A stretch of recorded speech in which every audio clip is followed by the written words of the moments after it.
that the world didn't give it, that the world can't take it away. Touch your neighbor and say, you can do it. Lord, I feel like preaching like a black man from the clay hills of Georgia. Throw your hands and say, preach, doctor. Those words of Jamal Bryant, I'm going to do the best I can. My God, the issue of powerlessness. Just for many years, we have heard it said, just say no to drugs. Just say no to premarital sex. No way, no way. Make the right decision. Don't hang around the wrong crowd. Stand up for Jesus. Turn it over to Jesus and stop worrying about it. But sisters and brothers, when the time comes, the challenge of the moment sometimes overpowers the tagline that we learned in Sunday school.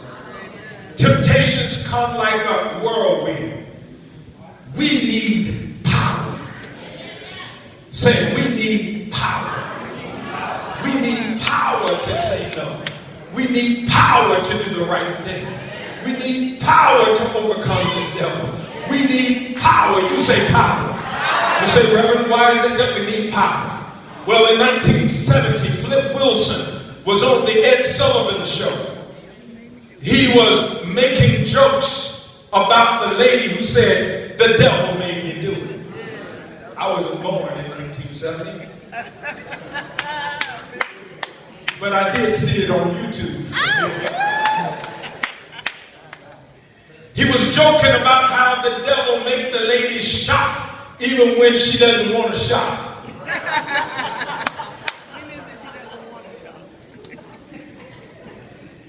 It was a joke, but I think the joke has some validity in the sense that many people are doing what they're doing because the devil is making them do it.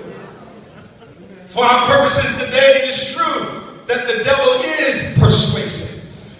The devil's whole agenda is to stop God's agenda in our lives. He entices our flesh in the points where we are most vulnerable. If we don't have the power to say no to temptation, we will fall into the trap every time. Well, sisters and brothers, the Holy Ghost is the power of God.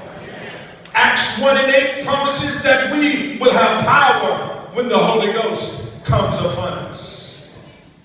The challenge with many Holy Ghost-filled Christians is that we have power, but as I said earlier, we don't have, you say, the courage. Courage. Say it again, courage. And then we need examples to help us to see where we can go. It's a shame that we don't have examples in the homes that we used to have.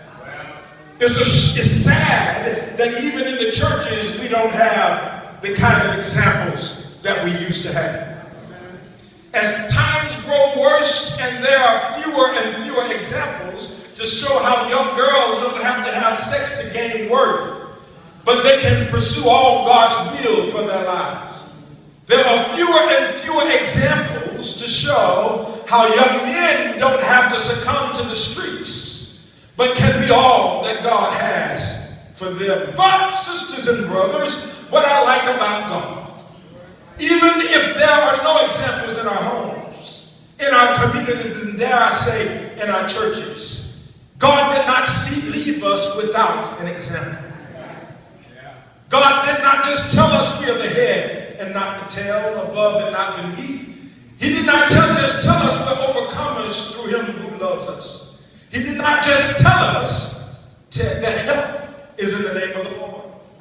But Jesus became our chief example.